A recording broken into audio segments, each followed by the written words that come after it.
Oke, Assalamualaikum warahmatullahi wabarakatuh. Bismillahirrahmanirrahim. Alhamdulillahirabbil alamin wa bihi nasta'inu ala umuri dunya waddin.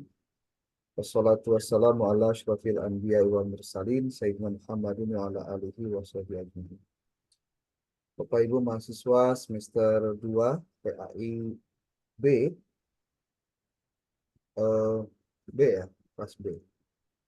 Di mata kuliah metodologi penelitian pendidikan, hari ini masuk ke pertemuan ke berapa ya? 9 atau 10. Yang kita akan bangun adalah pertama melakukan evaluasi terhadap apa yang sudah Anda lakukan dengan tugas untuk mencari research gap dengan mengisi eh, kolom systematic literature review.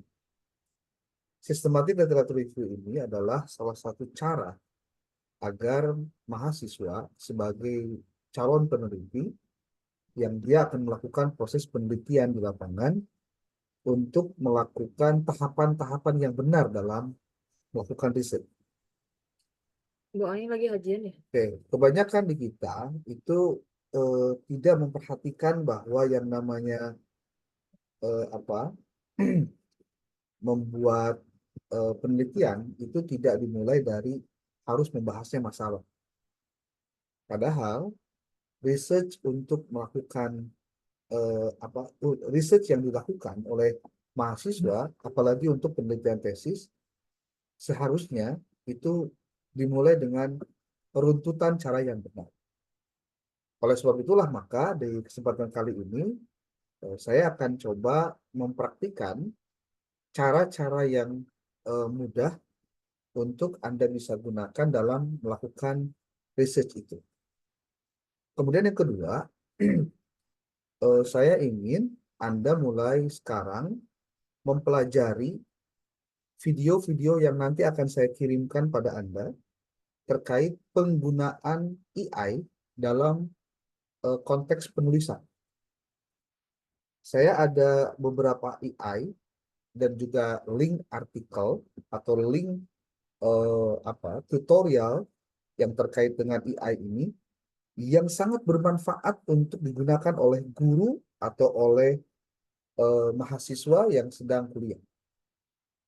Tapi dengan catatan yang harus Anda lakukan adalah mempraktikkan apa yang sedang berjalan dari video tersebut, kemudian Anda langsung lakukan proses latihan. Jadi perjalanan nonton sambil mengerjakan. Jadi learning by doing. Gitu. Nah, eh, tujuan nanti terkait dengan video tidak akan pernah tercapai jika memang Anda sendiri tidak terlalu sungguh-sungguh untuk melakukan proses-proses yang tadinya saya minta. Salah satunya adalah dengan menyusun yang namanya jawaban dari 2 buku yang menjadi tugas akhir dari mata kuliah ini. Bagi saya, tugas itu adalah ukuran dari ketekunan Anda dalam belajar. Jadi, apakah Anda sudah bekerja, sudah berumah tangga, punya beban A, beban B, beban C, dan lain-lain. Tapi ketika Anda memiliki tanggung jawab sebagai mahasiswa harus melakukan tugasnya, artinya berperan sebagai mahasiswa, berarti tidak ada satupun yang bisa membatasi diri Anda. Artinya, jangan sampai peran menjadi mahasiswa dibatasi oleh hal-hal yang bukan ada kaitannya dengan urusan mahasiswa. Gitu. Oke, tujuan dari mata kuliah metodologi penelitian ini untuk di ujungnya adalah Anda memiliki pengetahuan, pengalaman, dan kecakapan untuk bisa menyusun proposal tesis. Jadi saya akan merasa tidak berhasil di mata kuliah ini jika Bapak Ibu tidak bisa bikin proposal tesis.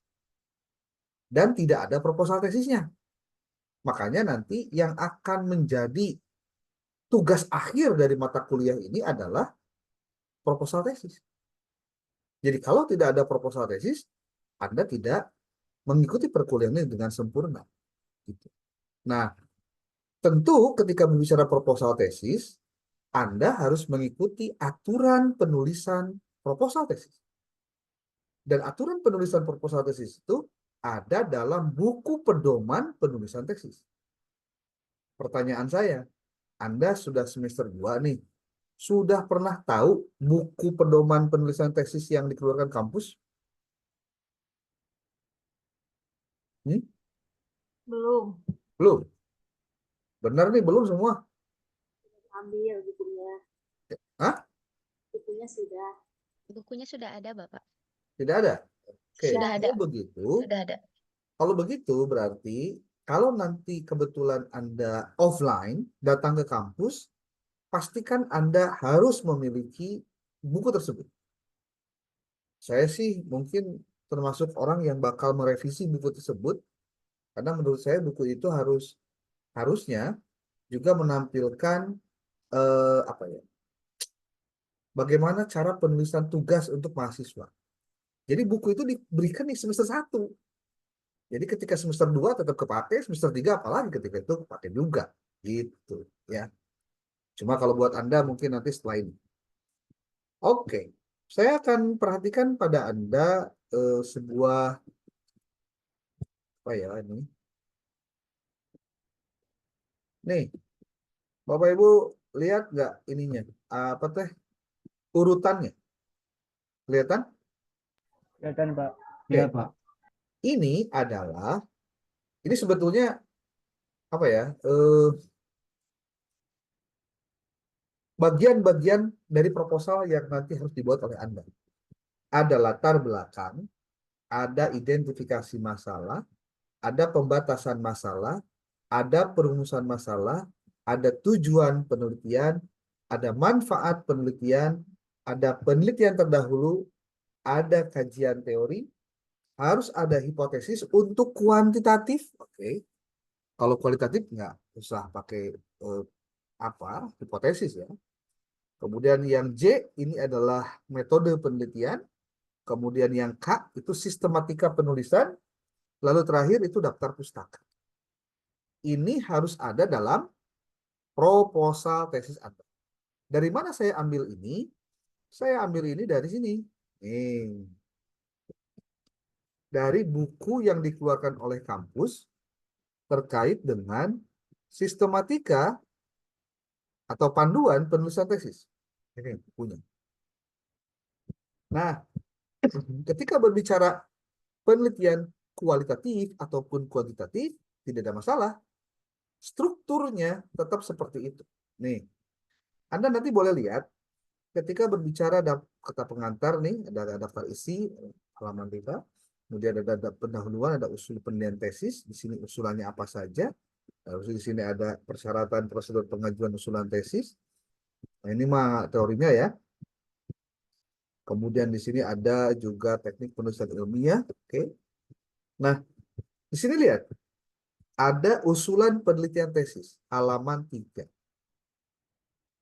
Ini yang nanti harus dibaca oleh Anda. Usulan penelitian tesis. Ini nih. Silahkan saya minta Anda menyiapkan alat tulisnya untuk menulis apa-apa saja yang harus ada dalam sebuah proposal. Minimal strukturnya Anda harus tahu dulu. Nggak boleh nggak tahu. Ya. Yang pertama, ini setelah judul, ya, setelah judul, ada latar belakang masalah. Nih.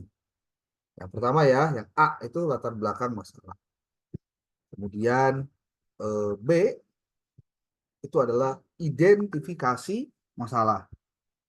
Identifikasi masalah apa? Penjelasannya ada di bawah. Kemudian yang ketiga adalah pembatasan masalah. Ingat ya, ada latar belakang masalah, ada lagi identifikasi masalah, lalu yang keempat ada tujuan. Ya. Nih, identifikasi masalah, kemudian ada pembatasan masalah, lalu ada rumusan masalah, ada manfaat. Nah, ini nih. Ada tujuan nih, nomor 5. Nomor 5 tujuan, nomor 6 manfaat dan kegunaan, Nomor 7-nya penelitian terdahulu. Bagian 8, kajian teori. 9, hipotesis. 10, metode penelitian. 11, sistematika penulisan. 12, daftar pustaka. Ini adalah struktur penyusunan proposal. Jadi tidak menggunakan sistem bab 1, bab 2, bab 3. Tapi menggunakan alur tidak ada babnya. Tapi mengandung unsur-unsur ini. Tentu kalian tidak akan bisa atau Bapak Ibu tidak bisa mengerjakan proposal tesis langsung melihat ini semua. Yang diperlukan adalah memahami apa saja komponen yang ada di dalam sebuah penelitian, sebuah tesis, lalu kemudian ketika diturunkan menjadi atau di breakdown menjadi bagian-bagian yang perlu diperjelas, maka Anda harus juga mengatakan bahwa bagian ini terdiri dari ini, bagian ini terdiri dari ini, dan seterusnya. Itu. Kita mulai dari yang pertama dulu deh. Ini buku pedoman katanya disusun untuk memudahkan mahasiswa dalam menulis tesis. Makanya kalau nggak punya ini berarti nggak mudah tuh, ya.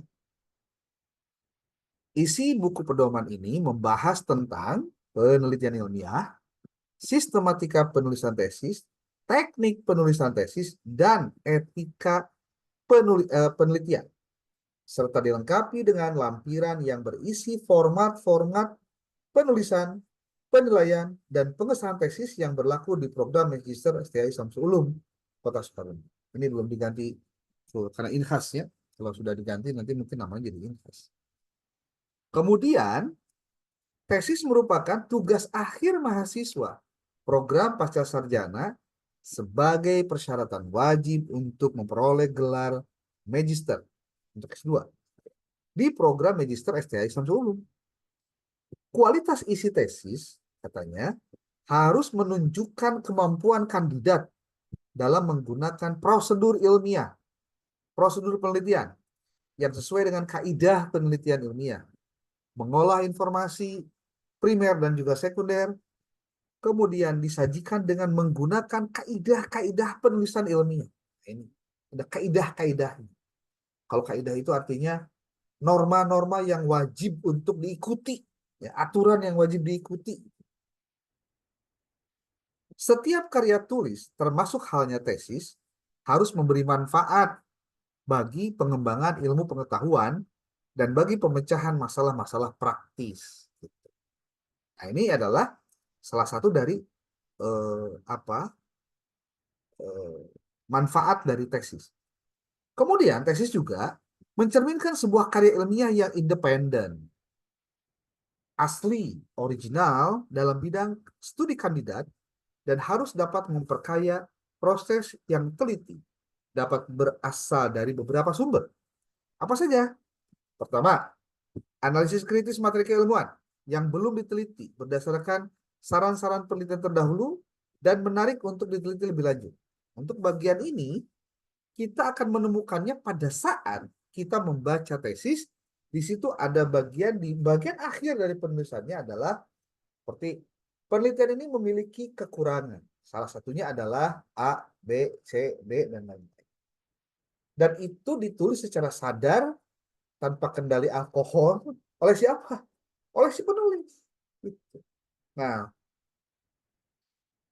tingkat kesulitan dan ruang lingkup penelitian harus mencerminkan kapasitas standar kemampuan kandidat. Hati-hati ya, menulis tesis beda dengan menulis yang biasa. Kenapa? Karena kalau tesis itu levelnya beda, bukan level seperti skripsi lagi. Gitu.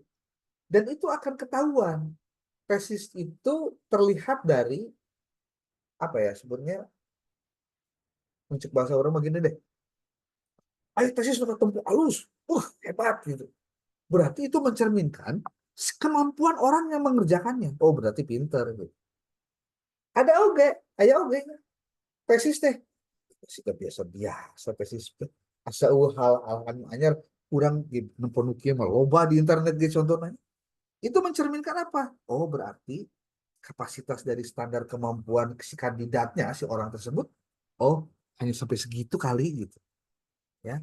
Nah, maka penelitian yang digunakan dalam penulisan tesis adalah bagian dari proses belajar yang mengantarkan mahasiswa memperoleh kemampuan.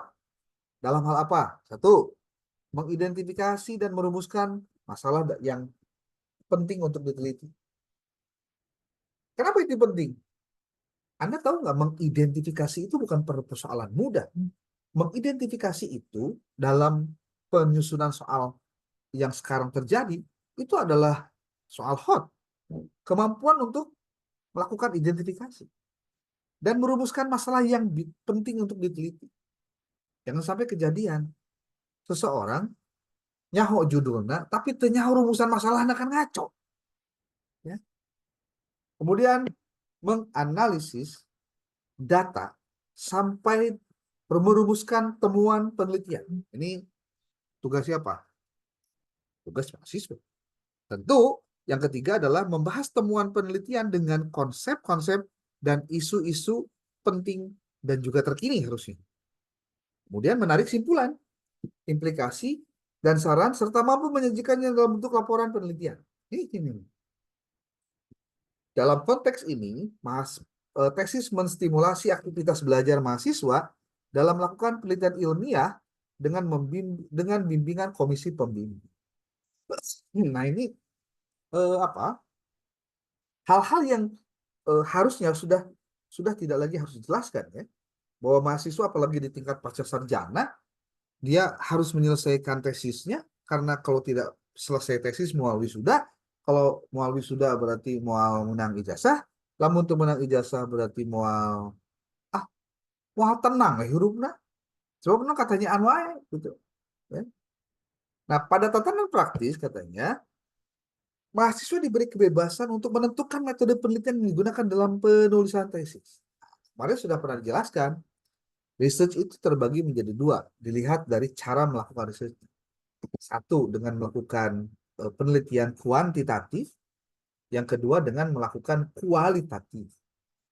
Ada kuanti, ada kuali.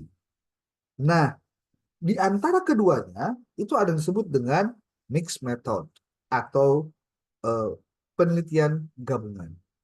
Cuma problemnya, kadang-kadang si peneliti juga nggak tahu skripsi atau tesis anu kumaha, anu judulna kumaha, anu hayang neangan naon, anu kira-kira bisa menggunakan kuantitatif ataupun juga kualitatif, atau boleh jadi dua nana kan gitu, mau kuali mau kuanti, artinya berdasarkan pada kemampuan dari si mahasiswa. Gila ya, kok bisa? Ya bisa lah, asal ada kemauan. Nah, oleh karena itu, buku pedoman ini disusun untuk memberikan rambu-rambu penulisan bagi mahasiswa untuk melakukan penulisan tesis di program magister, program pasca sarjana, S2, STI Sanulum, ya, ini belum diganti. Selain itu, rambu-rambu tersebut dapat dijadikan sebagai acuan bagi pembimbing dalam mendampingi mahasiswa menyusun tesis. Bapak Ibu, sebagai seorang calon peneliti, sebutlah Anda calon peneliti, karena memang belum jadi peneliti. Sebut saja Anda menjadi orang yang banyak tulisan. Tapi, apakah tulisan itu diketahui oleh pimpinan bahwa Anda memang menulis? Nyawa-nyawa ujung-ujung, oh bahaya tulisan Anda teh. Jangan-jangan dia beternak penulis. Jangan-jangan. Gitu. Makanya rambu-rambu itu dapat dijadikan acuan bagi pembimbing dalam mendampingi mahasiswa menyusun tesis. Gitu.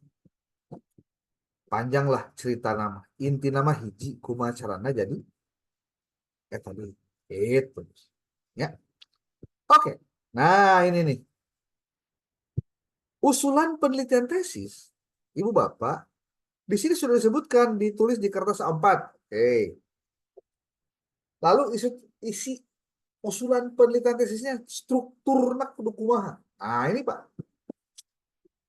Kita harus tahu dulu apakah sebuah masalah itu penting atau tidak untuk dibahas. Dua adalah panduan. Yang kedua adalah identifikasi masalah. Jadi setelah latar belakang, identifikasi masalah. Bagaimana caranya? Gampang. Bisa menggunakan alat bantu yang lain. Yang penting rapi. Yang penting benar. Gitu. Oke. Sebelum saya lanjut ke tahapan-tahapan berikutnya, ada yang mau ditanyakan, silakan. Sebelum saya lanjut ya. Oke, ada?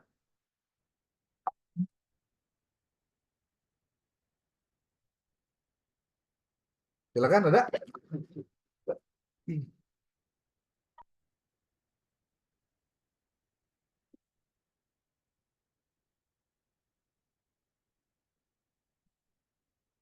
Silakan. Ada yang mau disampaikan? Silakan.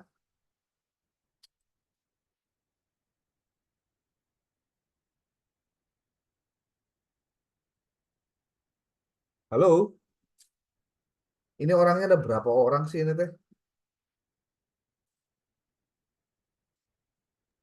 Yuk, ini yang ada di Zoom. Berapa orang nih?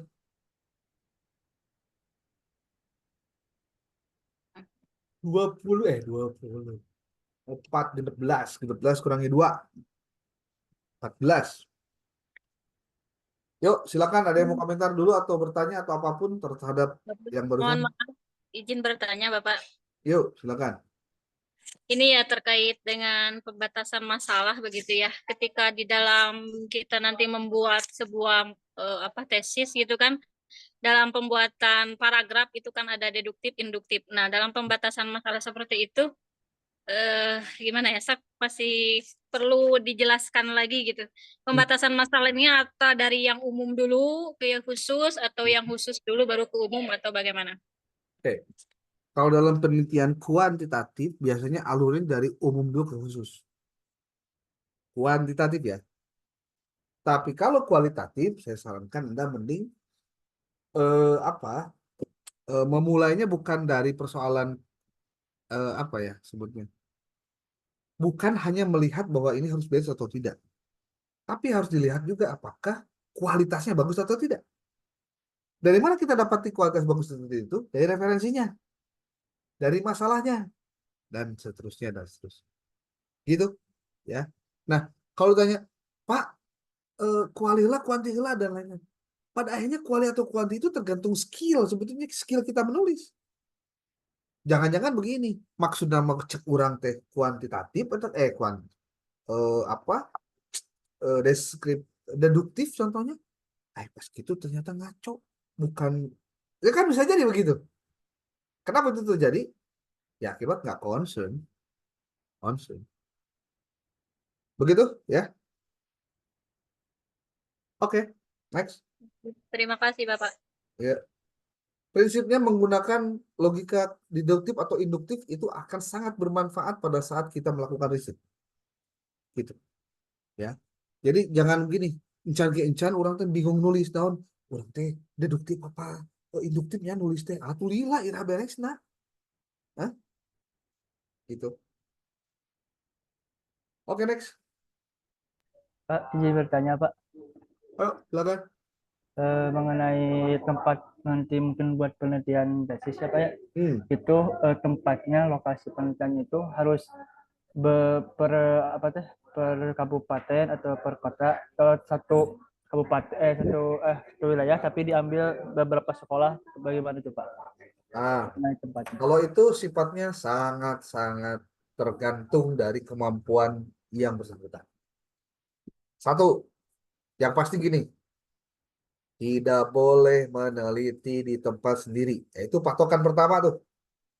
Ya, tidak boleh meneliti di tempat sendiri.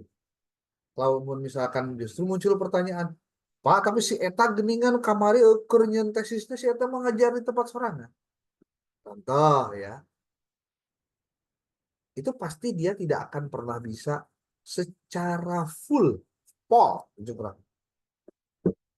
berpendapat baik itu dari temuan ataupun juga dari eh, argumentasi yang dibangun.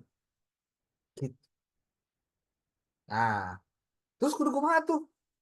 Ya tadi, tracking dulu. Bener hente, nya hente. Makanya kalau saya mungkin mengatakan begini.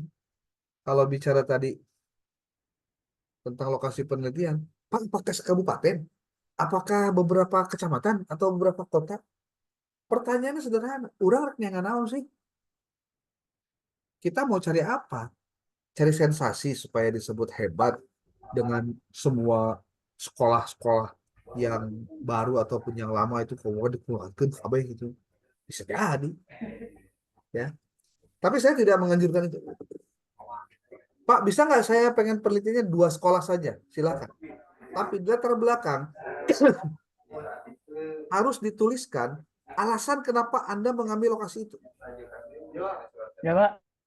Kalau tidak Anda tuliskan alasan kenapa Anda melakukan itu, Anda akan kehilangan momentum untuk mempelajari hal-hal baru yang sebetulnya Anda akan bisa dapatkan ketika Anda mengikuti alur jurnal yang ada.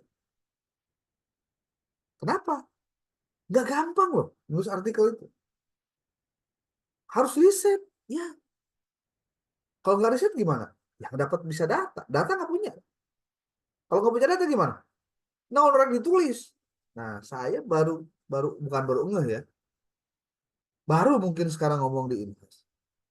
Sepertinya perguruan tinggi kita melihat kita benar dalam melakukan riset, ya orang tua mau nanyakan. Benar tuh? Wah, mau nanyakan. Tempatnya di mana? Di sekolah sendiri gimana? Saran saya hindari sekolah sendiri. Kenapa? Karena kalau melakukan penelitian di tempat sendiri, Anda tidak akan secara objektif bisa memberikan jawaban terhadap masalah yang ada di depan mata Anda. Ah, mau nyahun iya dah. Contohnya ya, boga niatan gitu, disimpanin di kulkas, mau anu apalin iya. Pertanyaannya, emang lamun teu nyahoan terus teu masalah gitu? Masalah lah, ya. Itu bisa 2 sekolah, bisa. Kalau untuk tesis, saya sarankan ya jangan satu lah, jangan satu, 2 lah minimalnya 2. Tapi 2 ge lain perbandingan kade. Sok aya babacaan, berarti lamun 2 gitu jadi perbandingannya X jeung Y. Perbandingan di Hong Kong. Kita ingin melihat aktivitas yang terjadi di sana dari 2 sisi. Sisi sekolah A, sisi sekolah B. Gitu aja kok. Gitu. Kalau satu gimana Pak? Atau beberapa satu ya saya nggak nyaranin ya. Tapi kalau beberapa sekolah untuk selevel tesis perlu, perlu. Pendalaman materinya perlu. Gitu ya. Oke. Yang pasti satu deh, jangan di tempat sendiri itu aja. Ya. Ya Pak. Kota Zulfahmi neliti di Samsul Ulum. Tuh eta mah ngoja mematahkan non nguyahan laut sama. Siap Pak, siap. Laut teh geus asin di uyahan pan lieur teu boga non. Teu boga resep karunya gitu. Iya. Oke, ada yang lain silakan.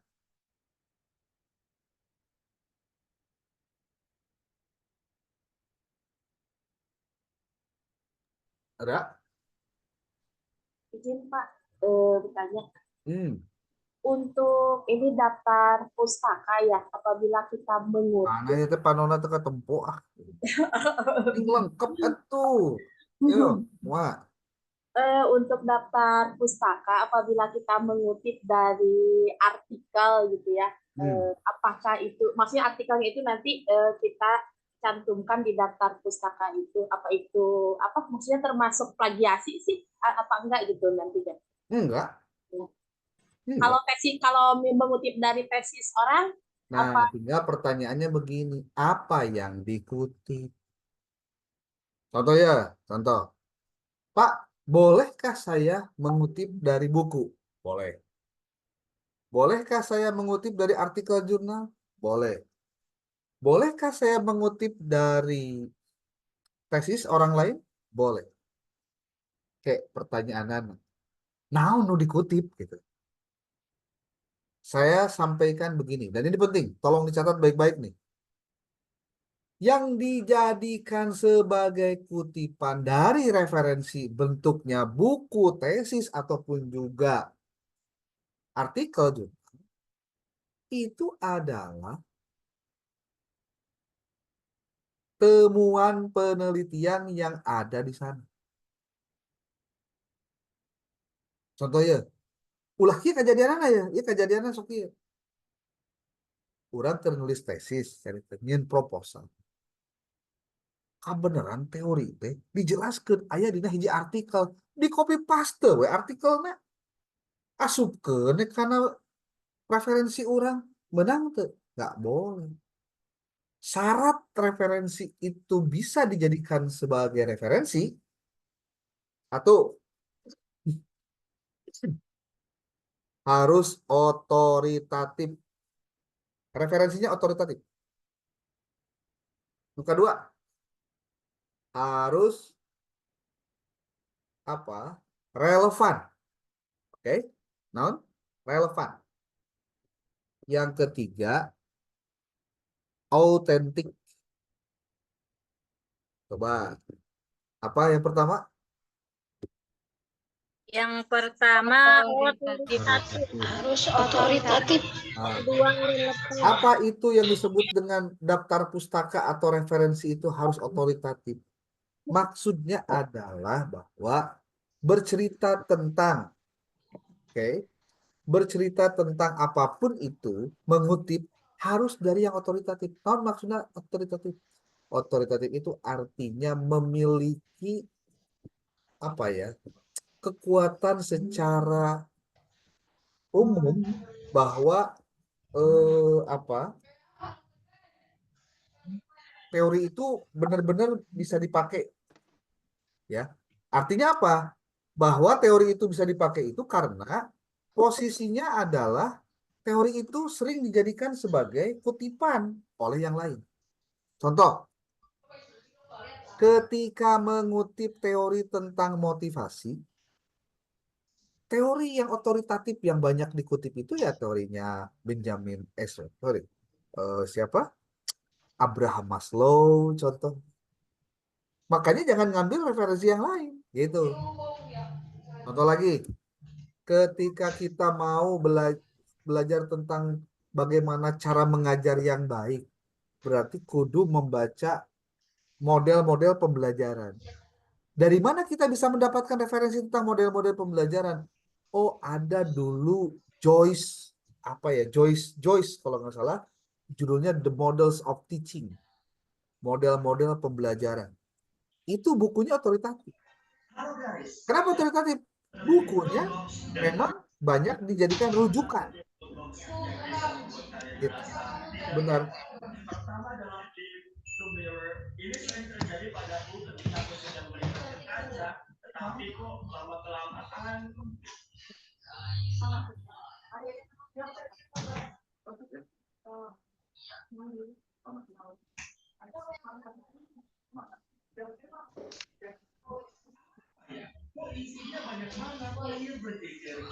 Diulangi. Jadi yang disebut dengan otoritatif itu artinya harus yang memang dijadikan rujukan. Nah, ini nih, siapa tadi yang nanya teh? Urus ininya. Ya. Kalau di dalam penulisan artikel jurnal ataupun dalam menulis tesis, dipastikan Anda harus mengutip dari referensi yang banyak dijadikan rujukan orang. Itu dong. Dari mana kita taunya? Tinggal buka Google Scholar bisa. Gampang. Ketahuan di situ sabara kutipanana. Makin banyak yang mengutip berarti itu otoritatif. Itu. Artinya bahwa apapun yang ditulis ketika orang banyak mengutip ceritanya berarti teorinya banyak dipakai. Tuh. Yang kedua, dari naon? Relevan. Artinya apa relevan? Jangan mengambil referensi yang tidak ada hubungannya dengan tema kita. Contoh, membahas tentang pembelajaran pendidikan agama Islam. Tapi mengutip pembelajaran olahraga. definisi nate. Kan teu nyambung, teu relevan. Artinya kalau misal mau menjelaskan tentang pembelajaran PAI, carilah juga referensi-referensi yang berbicara tentang pembelajaran PAI.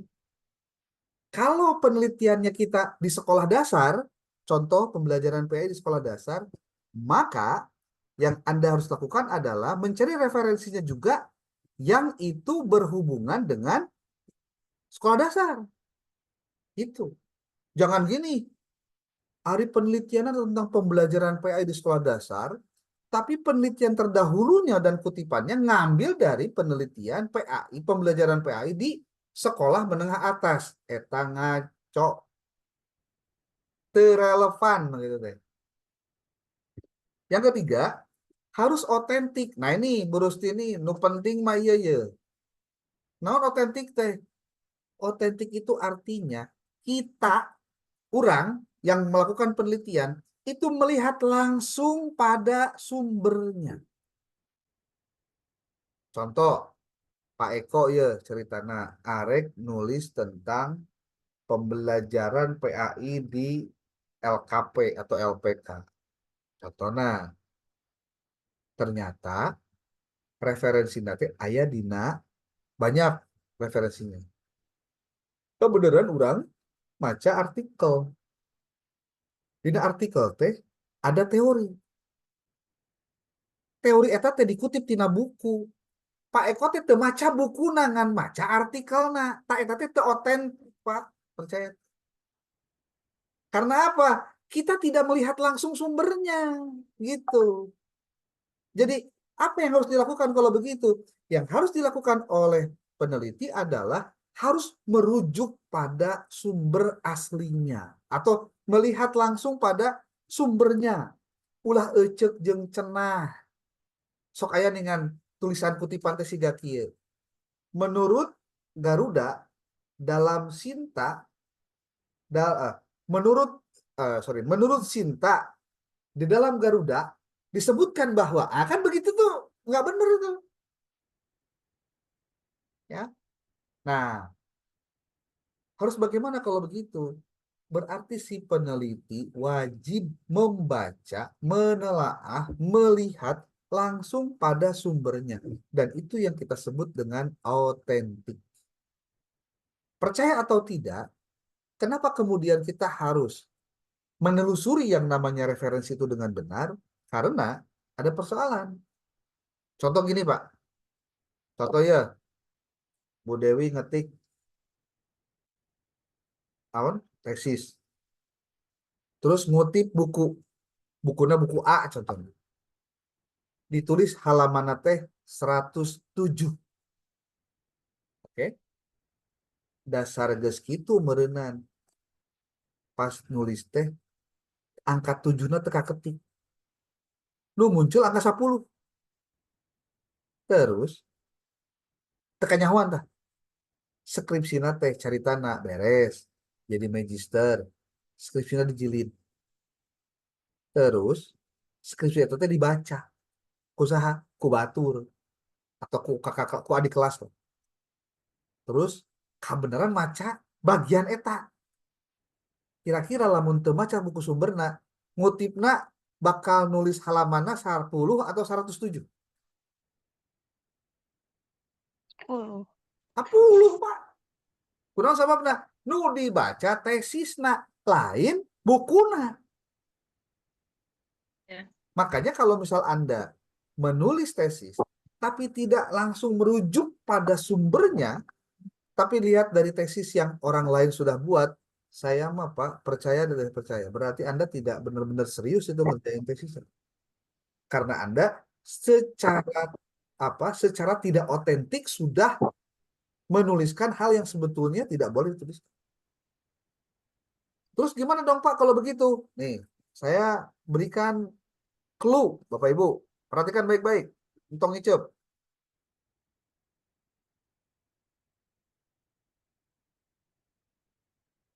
Anda silakan masuk ke sini. Kalau untuk mencari buku, saya pernah berkali-kali kalau nggak salah menjelaskan ini. Nah, ya. Zite Library. Zite Library. Anda mau buku apa? Contoh, buku tentang eh, apa ya? Pembelajaran PAI atau teori-teori pembelajaran. Teori, tapi ini harus sudah daftar dulu ya. Daftarnya gampang di sini di daftarnya nih. Tuh, tah, bukunya ayat tuh. Teori belajar dan pembelajaran inovatif. Model pembelajaran langsung, teori dan praktik. Tuh, buku-buku. Iya, buku bisa di-download gratis. Tapi sapoe ukur 10. Nah, tuh. Tuh, Pak. Jadi kalau ditanya, Pak Abdi mah da teu gaduh bukuna, lain teu gaduh bukuna teu nyaho cara neanganana buku nu aya. Gitu, ya. Oke, ini baru buku. Pak, saya mah yang nu bahasa Inggris kumaha? Gampang. Nih, models of teaching. Ada nggak ya?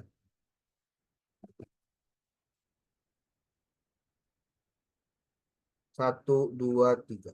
Tuh, Bruce Joyce, Models of Teaching. Aya PDF-nya. Tuh.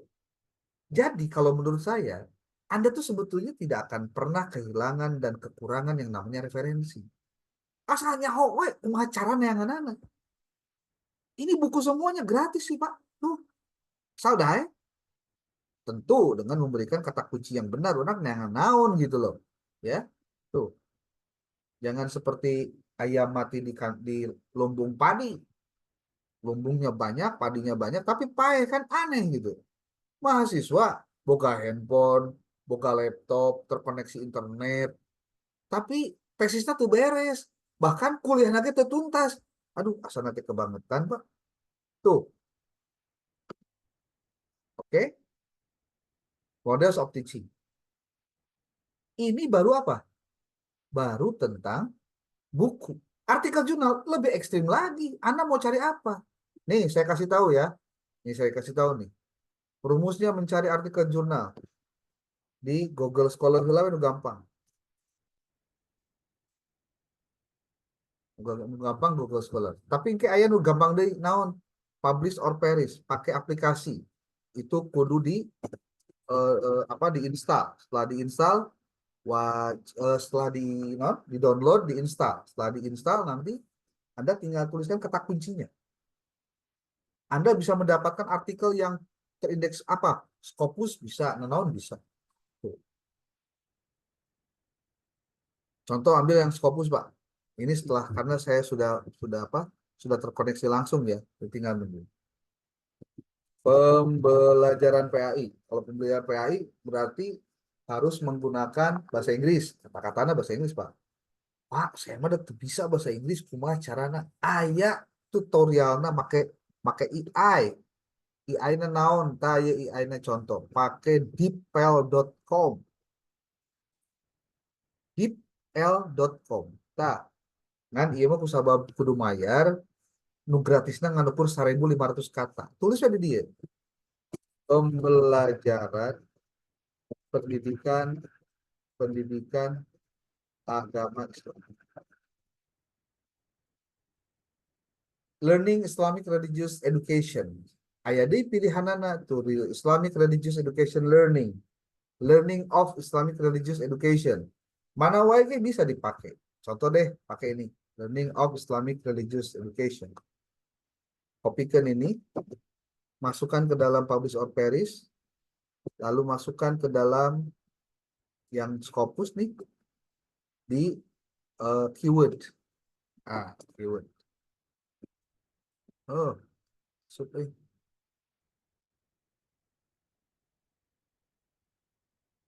Oh, Learning of Islamic Education. Set.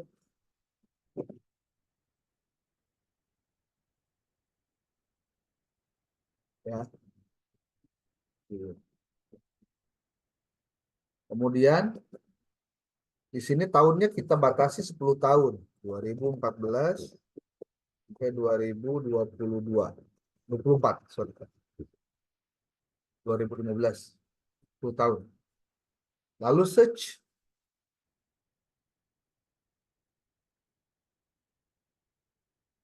Tuh, dalam hitungan menit sudah muncul begini. Mana sih? Tuh, Pak. Tinggal dibaca deh, Ji. Download artikelnya. Tuh, bisa. Ini mendapat berapa ini? 2.200, sorry. 200 artikel. Tuh. Ada lagi? Bisa. Pakai apa? Tadi Bapak bilang pakai Google Scholar. Ayo. Google Scholar simpen di dia, tulis masukkan. Tuh. Yang dibaca itu jangan semuanya. Lila. Yang dibaca itu bagian pentingnya saja. Yang mau dikutip. Caranya kumaha. Nantilah di pertemuan yang akan datang kita akan belajar tentang bagaimana cara mencari ide lalu menuangkannya ke dalam naskah dan mencari referensinya. Tapi sebelum itu kita lakukan, nanti Bapak kirimkan 2 video yang itu dibuat oleh Ahmad Fauzi di dalam channel YouTube-nya Ensiklopedia Ahmad Fauzi tentang bagaimana cara menyusun artikel dan bagaimana caranya mendapatkan referensi. Itu penting banget. Tuh. Yang penting kata-katanya ada yang sama. Lalu di sini kan Learning of Islamic Religious Education. Ini masih kayaknya konsepnya konsep awal. Kita bentuk kalimatnya menjadi lebih enak di ini deh. Contoh ya. Sini ya. Di deep L. Contohnya bahwa pembelajaran PAI di sekolah mengalami masalah serius dalam pembelajaran PAI mengalami masalah serius dalam hasil belajar siswa. Nah, PAI learning in schools experiencing serious problem in study learning outcomes. Coba kita copy ini, lalu kita masukkan ke dalam Google Scholar. Artinya, kalau misal kamu membuat sebuah pernyataan seperti ini, adakah pendapat orang yang bisa kita kutip karena sesuai dengan pernyataan ini? Tinggal tulis. Jadi dia. Tak. Tuh, ayo. A serious problem that needs to be challenges faced in both. Nah, ini bisa diikuti. Terus kumaha carana? Bahwa itu diketek di site ini, site. Ambil site apa, nanti tinggal cari yang namanya doi-nya. Setelah itu, pindahin. Kemana pindahinnya? Karena Word. Di mana Word teh?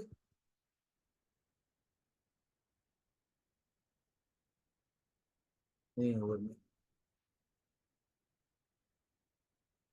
Tuh, pakai baru menggunakan AI 1. Ya.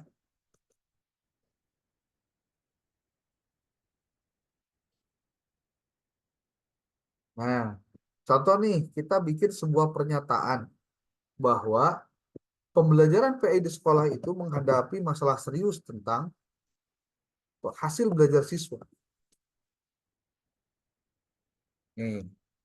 Ketika ini mau kita jadikan sebagai kutipan, anggap sajalah kita pakai gunakan dulu yang footnote ya, footnote-nya. Footnote-nya yang tidak otomatis ya. Ini pakai footnote biasa, belum otomatis. Maka di sini pastikan dulu mailing references.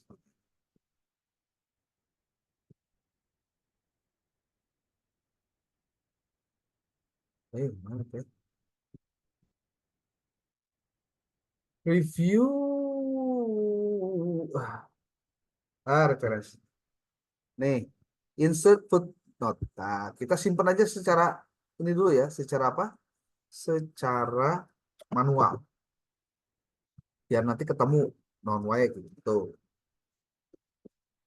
Pair learning in schools is experiencing serious problems in student learning outcomes. Ternyata kalimat itu dikutip oke ku ieu. Nah, apakah ada apa sebutnya tuh artikel lain yang juga menyebutkan hal yang sama? Coba lihat. Bagaimana cara saya melakukan proses pengutipan dengan tidak membaca referensinya? The current learning problem is that students are not still learning also at the end result. Nah, ini juga bisa nih. Side. Tuh. Jadi cara nak maca referensi mah teu kudu dibaca. Tulis we langsung. Nih, kan masih nomor 1 ya. Berarti masih di sini. 2 tuh. Tapi ini belum rapi. Ya, ini belum rapi. Ini harus dibetulin dulu nih. Karena kita manual, tidak pakai mendelay, belum pakai mendelay maksudnya. Ini dirapiin dulu nih. Supaya metadatanya benar. Gimana caranya? Tuh. Yes. Tuh. 2 tuh. 2 apa? 2 kutipan. Padahal kalimatnya ukur hiji. Tuh. Ini kebetulan apa? Di Indonesia. Indonesia.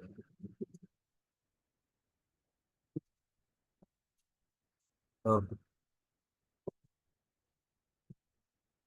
Nah, kemudian kita bikin kalimat lagi. In Indonesia, pair learning in school is experiencing serious problem in student learning outcomes. Tapi lamun kieu lah, yang nyaho mah. Nyeun latar belakang masalah teh. Kudu kumaha atuh? Kudu cerdas. Gunakan teknologi. Salah satunya gunakan apa? Gunakan AI. AI-nya apa? Pakai ChatGPT. Tapi Pak ChatGPT saya mah tidak berbayar. Salah sorangan. Kunaon atuh yang anu gratis. Yang anu bayar. Meh naon? Meh genah gawena. Ya, tinggali. Perhatikan baik-baik Bapak Ibu. Ini 4.0 ya, berarti berbayar nih. Kita nanya dulu ke ChatGPT tentang pendidikan agama Islam, contohnya. Anda berlaku sebagai penulis, sebagai peneliti dan penulis tingkat dunia dalam hal pendidikan agama Islam. Kita bentuk dulu dianya menjadi seseorang yang bisa mendengarkan apa yang kita ingin tanyakan. Anda telah banyak mempublikasikan karya.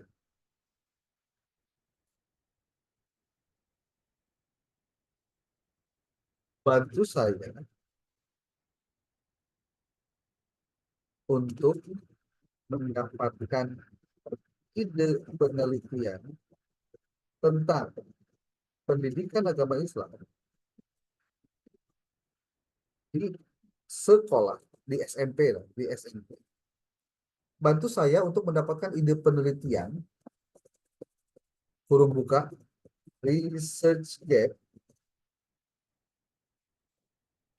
tentang pendidikan agama Islam, tentang pembelajaran pendidikan agama Islam di SMP.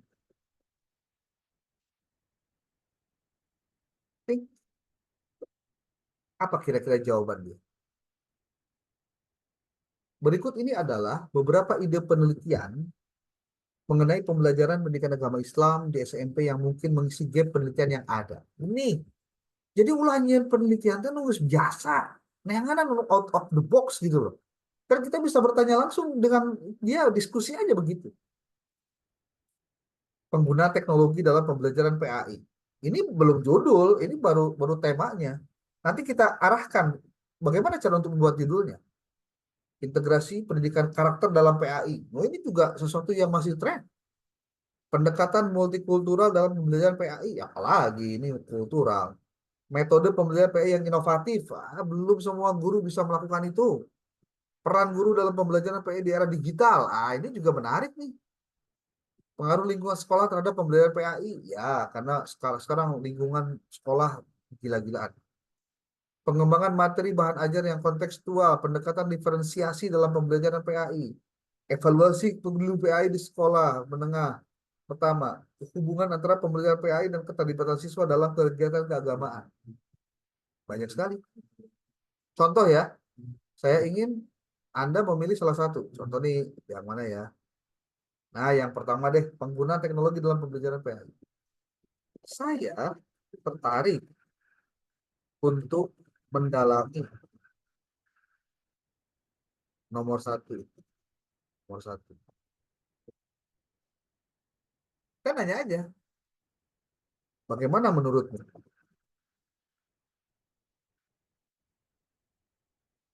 Apakah judul tersebut tema tersebut layak? Dia akan menjawab tema tentang penggunaan teknologi dalam pembelajaran. Tuh, teknologi kan berikutnya nomor tiga. Sangat layak untuk didalami. Berikut adalah beberapa alasan mengapa tema ini relevan untuk diteliti. Relevansi zaman, meningkatkan keterlibatan, mempermudah akses, pengembangan keterampilan digital, adaptasi di masa pandemi. Dan percayalah, poin-poin ini sebetulnya sudah menjadi kisi-kisi Anda untuk menyusun bab 1. Untuk menyusun latar belakang. Berikut adalah aspek yang dapat dijadikan fokus pada penelitian ini. Tuh, lihat. Efektivitas teknologi dalam pembelajaran PAI. Jenis teknologi yang digunakan, kendala dan tantangan, peran guru, feedback dari siswa. Ini baru satu saja.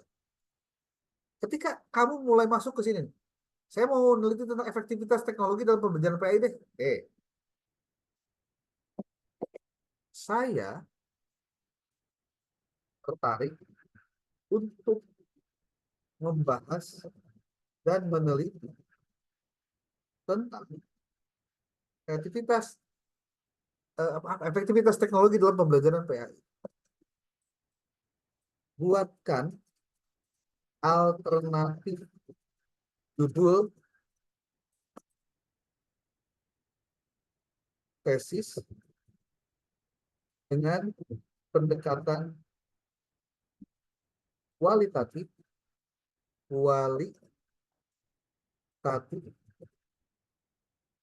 jenis studi kasus di SMP, contohnya ya, SMP Negeri 1 Kota Sukabumi. Buatkan alternatif judul tesis dengan pendekatan kualitatif menggunakan tema tentang ini.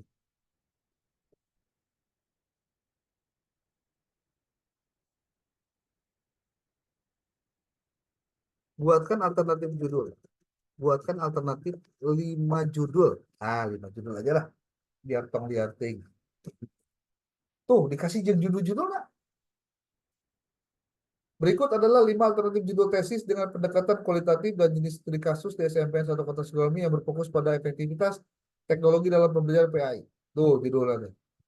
Efektivitas penggunaan teknologi digital dalam pembelajaran pembelajaran.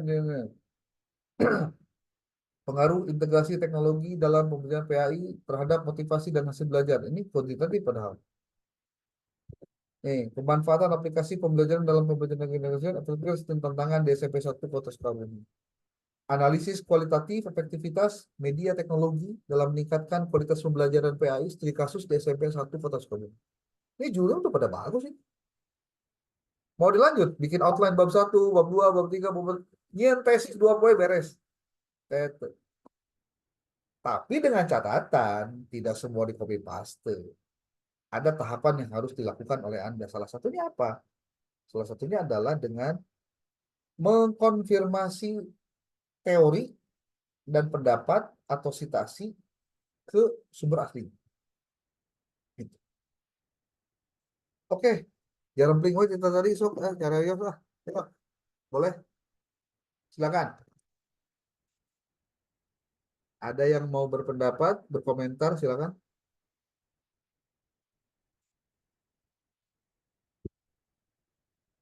Halo, Halo Pak, izin bertanya. siapa? Ahmad Fauzi Zakaria Pak. Ini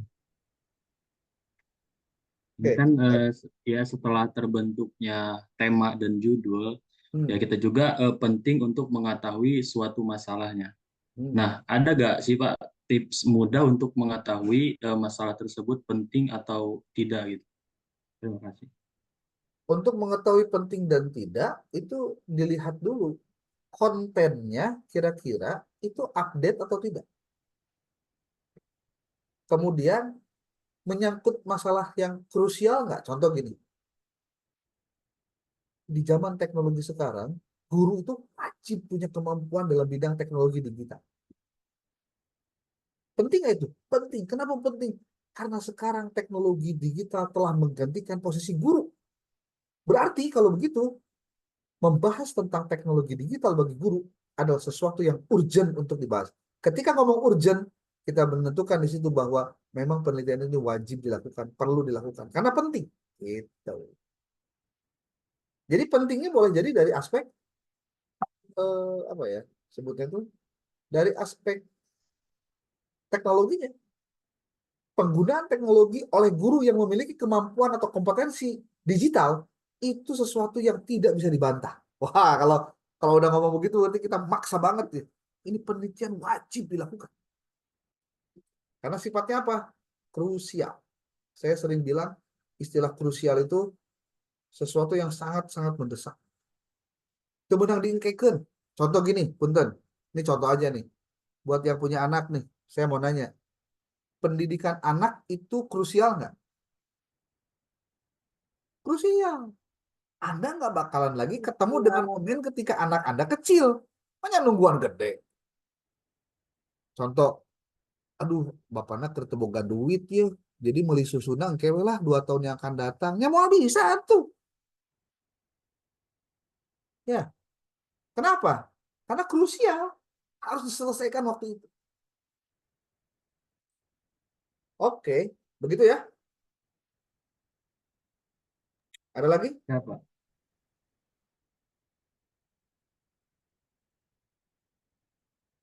Ada? Silakan.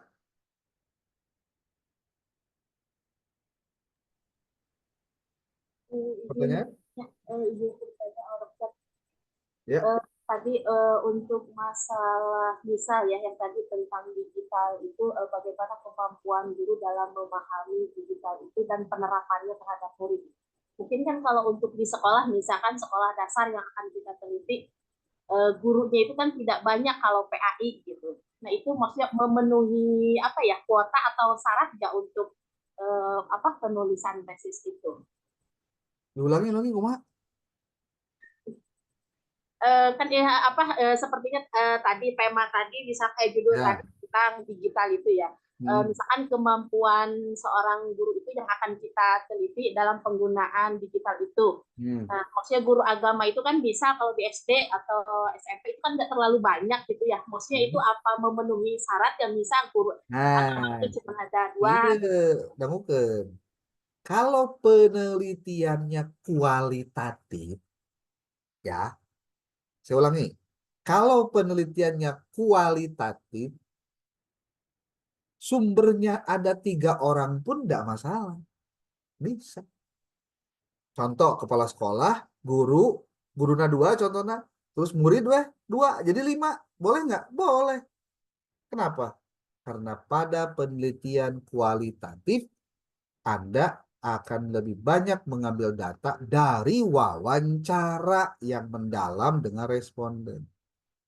Kecuali kalau penelitiannya, jenisnya, pendekatannya kuantitatif. Nah, di situ mah harus memang ada responden, ada populasi, ada sampel. Di situ memang perlu banyak. Banyaknya gimana? Sesuai dengan jumlah yang ada. Pak guru PAI masa kota teh anu aya dina agpai teh kan 120. Nah, itu populasinya gitu. Jadi penelitian itu tergantung pada tujuannya apa, lalu nanti digunakan metodenya apa dan lainnya. Begitu. Oke. Bisa dipahami? Udah bisa?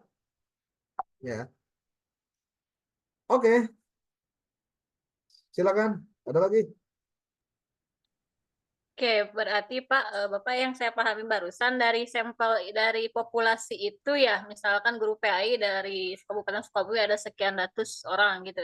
Itu kan hanya populasi, nanti diambil sampel. Ya, Sampel hanya beberapa saja kan. sampel itu nanti Sampel ini tergantung. ada batasannya nggak Pak?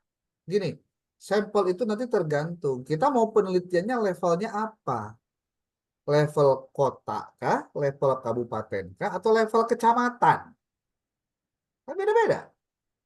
Iya. Kalau misalkan level kecamatan, jumlah guru dengan ukur ayat 60, contohnya guru PAI, ya semua aja diambil itu berarti penelitiannya populasi. Gitu. Makanya tidak 60 teh dicari lagi dicari lagi sampelnya 60 tidak bisa etik sebenarnya mah. Ya hitungannya sedikit apalagi buat tesis gitu. Jadi Emang pertanyaannya maksimalnya gimana? berapa Bapak batasannya ya? Hah? Kalau di 60.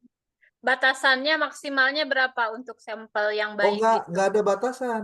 Nggak ada sampel mah. Nah coba baca buku Muri Yusuf. Di buku Muri Yusuf di populasi sampel ada teknik bagaimana membuat sampel penelitian, yaitu dengan menggunakan rumus-rumus. Ayat rumus Slovin, ayat tabel Morgan, banyak ada di situ. Berarti canepinya nulisnya kadinya ya canepi. Ada rumus tentang bagaimana cara membuat apa sampel. Salah satunya dengan jadi tidak bisa ditentukan langsung sekian tidak bisa. Contoh, saya mau penelitian Pak di mana di SMA Negeri 1 tentang bagaimana persepsi siswa tentang kompetensi guru PAI. Oke. Ada siswa SMA ini sebenarnya 1.500 Pak. Udah 1.500. Kelas berapa? Kelas 10, 11, 12. Kamu penelitiannya mau kelas berapa? Saya mau kelas 11 saja Pak. Oke. Kelas 11 ada berapa kelas? Ada 10 kelas. Berapa jumlah mahasiswanya? Ada sekitar 450 orang. Oh, 450. Oke. Kamu mau ngambil sampelnya gimana caranya? Nah, kan gitu dulu lah, Pak. Apakah random? Kalau random, siapa aja. Pokoknya kelas 11, kita kasih angket. Tapi kalau misalkan mau stratified random sampling, bisa. Stratifiednya gini. Diambil kelas dari semua siswa, diambil hanya kelas 11, dari tiap kelas, karena ada 10 kelas, diambil perwakilan 10. Berarti 10 kali 10, kur 100. Bisa sehingga gitu. Makanya itu tergantung dari materi tentang populasi dan sampel dalam penelitian. Oke? Oke, baik. Terima kasih. Oke, ada lagi silakan.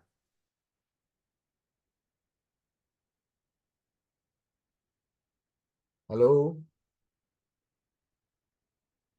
Harusnya hari ini bagian Anda untuk menampilkan hasil yang kemarin sudah dibuatkan. Saya belum ada konfirmasi nih, itu file Word-nya sudah dikirimkan karena email belum ya? Apa Pak? Filewood apa? Hah? Udah dikirim ke email belum? Filewood apa? Kok file Word? Udah Pak, yang literatur review udah Yang Pak. systematic literature review teh ya, gening. Oh, udah itu mah udah. Udah, Pak. Udah dikirim via Oke. email. Yang belum juga nanti ketahuan kok, bisa dicek. Sudah dikirim via email Pak itu Pak. Oke. Ada lagi pertanyaan silakan. Kita baru ngobrolin tentang dasar-dasar masuk ke proposal tesis. Ini baru sekitar ngobrolin awal-awal, belum ngapa-ngapain belum.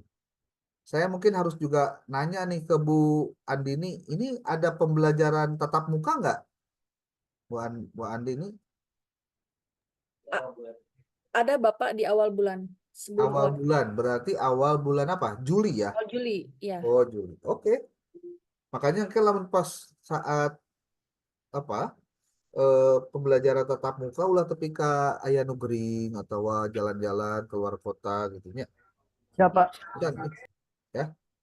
Siap. Semangat Pak kalau tetap muka Pak. Standby Pak, aduh ini Ya. gua Oke. buka Bapak.